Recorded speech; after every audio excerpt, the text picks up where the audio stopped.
It is not coming home. England is out after a decent run to the semi-finals of this World Cup, but the Croatians, a nation of 4.4 million people, brought said run to an end. What up? I'm Adrian, this is Rabona TV, and welcome to World Cup Daily, except it won't be daily on Friday and Saturday because I will be lost in the wilderness of Canada. But I'll be back for the final. Don't you worry about that. Okay, let's talk about the match. England started this one the better team, with Croatia looking a little bit tired from all the football they've had to play lately. The 4 hours across 2 matches. In the 3rd minute, Dele Alli's run forward with the ball was brought to an end by Luka Modric's foul. And from the ensuing free kick, Kieran Trippier finessed the ball beautifully into the top corner, leaving Subasic absolutely stranded. 4 minutes in, and the Three Lions already had the lead. With that goal from Trippier, yes, I say it with a French accent. I lived in Quebec for 7 years, so give me a break. That was indeed England's 9th goal scored from set pieces at this World Cup, the most by a team since 1966. Also, Trippier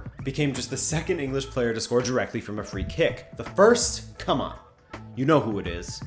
Bex. From there, Croatia looked a little bit shook and were not looking good on the ball. Was it fatigue? Was it the fear that England would go on to smoke them since they scored this early?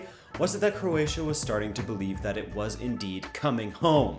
Well, whatever it was, as the half wore on and the fouls started to roll in, Croatia started to get more and more comfortable. Perisic, who I wanted to see more quality from in this tournament, had a shot go just wide after he claimed it took a touch off of Kyle Walker. England had their chances to double the lead in this one, but again, they lack quality in the final third. All of the opportunities fall to Sterling and Lingard, and neither of those players could hit the water from the dock. Well, Lingard can only score bangers, apparently, not the simple ones. Throughout this match, it was absolutely criminal how wasteful England were at times, and it made the game plan easy for Croatians. If you can shut down Kane, then England doesn't really have any other player that can finish from open play. After the half, still down by a goal, Croatia came out quickly and pushed hard for their equalizer. If England edged the Croatians in the first half as far as performance goes, then the second half was undoubtedly all the Croatians. In the 64th minute, as they began gaining more and more momentum, Rebic and Perisic caused mischief in the box, which resulted in Kyle Walker putting his manhood on the line to block a shot. And no, I'm not speaking figuratively. Boy was down for the count after blocking that one. But the Croatians kept on knocking, and in the 67th minute, a peach of a cross by Vrsaljko was met by Ivan Perisic, as the Croatians flew through the air and flicked the ball past Pickford. It was a beautiful finish. Kyle Walker shouted for a high boot, but it wasn't given, and Perisic scored his 2nd of the tournament, ensuring that he has scored at least twice in the last 3 major tournaments for Croatia, starting with the 2014 World Cup. They probably remembered what they did to England at Wembley in 2007. Remember that? 3-2 Croatia, and England fails to qualify for Euro 2008? I think they wanted to do that again. Just 4 minutes after scoring, Perisic dominated Kyle Walker once again, but his strike beat Pickford, but not the post, as it smashed off the base of it. Finally, at this point, Rashford was brought on for a very, very wasteful Sterling, but the young United striker had a hard time imposing himself on this match. In the 83rd, Croatia again came close, and again it was Perisic, where if he had been a little more sharp, could have ended this thing in regulation. Mandzukic went up for the ball against Pickford, Pickford flapped at it, and Perisic rushed his strike over the bar. If he took a second, maybe he could have ended it. England did have an opportunity from a set piece at the end of the match, but Kane could only head it into the ground, and for the 3rd match running, Croatia was forced to play an additional 30 minutes. Marathon runners, man. Before this World Cup, they had never had to play an extra time. You know what's crazy too? Croatia, despite playing over 1 million minutes of football in this tournament, didn't make a single substitution in regulation, which was a smart move from Dalic, saving it for the extra time onslaught. However, it was England who had the best opportunity of the first half of extra time, as John Stones, yep, you guessed it, from a set piece, had his header cleared at the back post by Vrsaljko.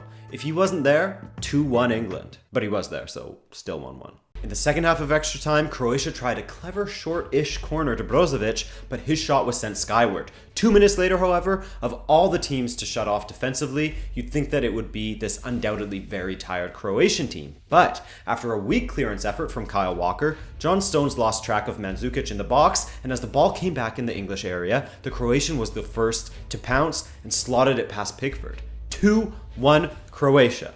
And it's funny, during the watch-along for this match, obviously. I spoke about how I wanted to see more from Perisic, and he scored a goal. Regarding Mandzukic, I was saying how I know he has played for top clubs like Bayern and Juve, Atletico, etc. And I know that he has scored some big goals in finals, but I still don't really rate him. Of course, he has a no-show match and then scores the goal to put Croatia into the World Cup finals. Because, my friends, 2-1 is how this one would end, with the Croatians winning 3 consecutive matches that have gone to extra time, the first side in World Cup history to do so. For England, their semi-finals record at major tournaments just gets worse. Now they have lost their last 4 in a row. Also, they are now one of 2 of the 18 sides that have been ahead in a World Cup semi-final at halftime and lost the match.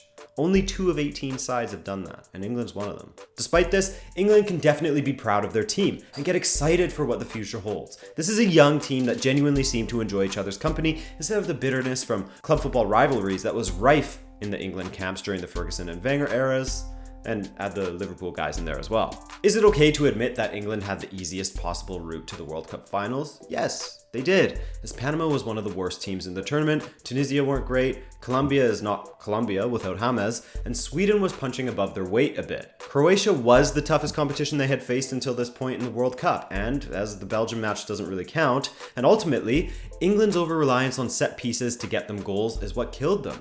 When you can't score from open play, it makes things extremely difficult, and England labored at that, with their only goals from open play being from the first match against Tunisia when Kane put away Stone's rebound, Lingard's smash against Panama, the deflected goal by Kane against Panama, Dele's goal against Sweden. That's not good enough, and we'll need massive improvements from everyone except Kane in the attack. Just imagine if Lingard and Sterling could finish. For Croatia, my God, what a team this is. To have the heart and the legs to continue to fight for every single inch in 3 consecutive matches in a row in which they have had to play 2 hours of football in each. If you didn't know any better during parts of the second half and in extra time, you would have thought that England were the team that was totally burnt out from their matches. Now, Croatia are in their first World Cup final ever, and in these one-off matches, who knows what can happen.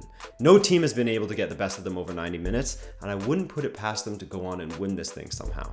Watch, they'll go to extra time, and Modric will score the winner and win the Ballon d'Or after helping lead Real Madrid to a Champions League title and Croatia to a World Cup title.